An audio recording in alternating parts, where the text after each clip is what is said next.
Going through the check before engine start. I always do this as a flow. So start back here at the trim, neutral, the fuel selectors are on, power levers are off, brake, we can set the brake. So we go down this column here, and the second part of it is starting at the fuel pumps. You go around the panel, and everything should be off except for the alternators, which are always on, and the motor switches, which are on auto. So off, all lights off. The ELT will be on armed. All circuit breakers will be in. Flaps will be up. Then the third part of the before engine start check is on the bottom of the panel. There's three things. You got the alternate air is pushed, so it's closed. And then we've got the emergency manual gear extension, which should be pushed. And then we've got the static, the alternate static, which should be closed. That's open, that's closed. So check before engine start checklist. Now we get to the item number 23 after external power, which we don't have. Now we turn the electric master on. The rudder pedals are adjusted, comfortable for me. Flight controls, we're checking those. Up, there we go. Free and correct. Trims are checked. Gear warning, lights and fire detector test. Once the G1000 is up here, we will press the gear fire test button, and you'll get 4 lights. All of your landing gear indicator lights should come on. You should also have the 2 engine fire lights illuminated. The items with asterisks on the checklist, we're not using the de-ice today. It's a beautiful day. We don't have enough de-ice fluid anyhow. So we can skip over the asterisk items. Those are the just specifically for the de-ice system. Flaps full travel. Approach.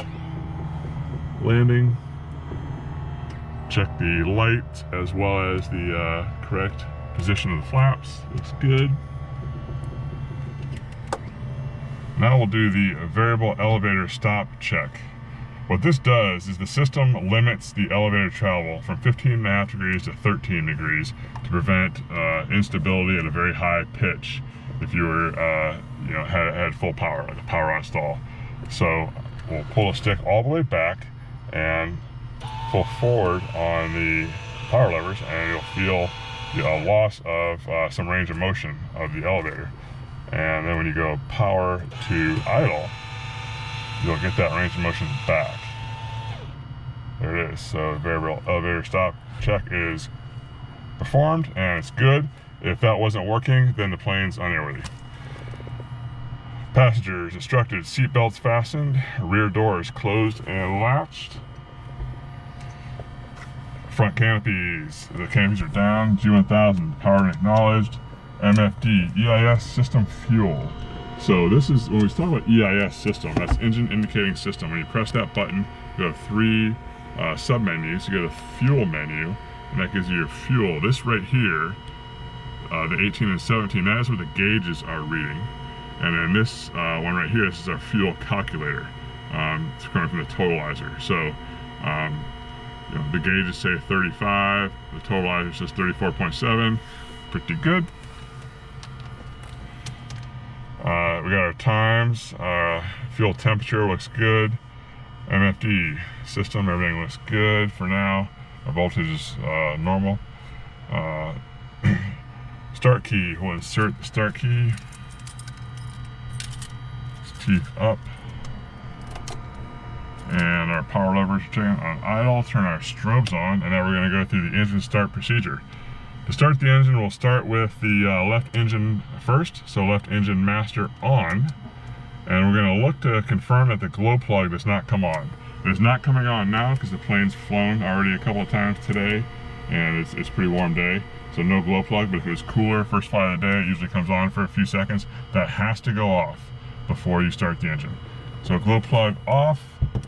What I usually do is put it in reversionary mode here, and then put this one on system and that one on engine. So we'll see the oil pressure come up, we'll see the amps come up on the MFD, and we'll be able to see the RPM plus or minus 710. 710 plus or minus 30. So those are the things we're looking for right away when the engine starts. So, we'll just turn the key here, start left, boom. And we see oil pressure coming up. We see the amps on the left engine coming up. Voltage looks good. 710 RPM plus or minus 30. Very good. Left engine start is complete. We're going to start the right engine. Right engine master on. Again, looking for the glow plug on the right. It's not coming on, so we can go ahead and start. Clear. And oil pressure coming up. Amps looking good. RPM 710 plus or minus 30. So the check after engine start checklist. Oil pressure is checked. RPM looks good. Fuel pumps, check that they're off. The fuel pumps have to be off because we're in a crossfeed. If the fuel pumps were on and you crossfeed, that would damage the high pressure fuel pump. That's why the fuel pump off is on the checklist, to make sure those are off when you crossfeed. So fuel pumps are off. Fuel selectors go to crossfeat, just like that. And we'll leave them just like that for a few minutes and go on with the rest of the checklist. Then it'll come back to fuel selectors on. Pitot heat, we're going to turn that on and just look for a rise in amps. There it is. And we'll turn the pitot heat off. And we'll see when we turn the pitot heat off, we get our pitot heat off caution. So you can hit this off key here to clear that out. Very good. Avionics master comes on.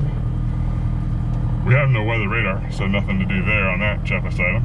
FMS setup, I'll do that in the run-up area. Autopilot test. Right now, the autopilot is just now coming on. It goes through its own pre-flight test. That's what PFT stands for. Hear that audible noise? That is the pre-flight test. The system telling you the pre-flight test is complete. So now we can actually test the autopilot. And to test the autopilot, what we do is press and hold the disconnect button and then try to use the manual electric trim, and it should not work. And it does not. Good.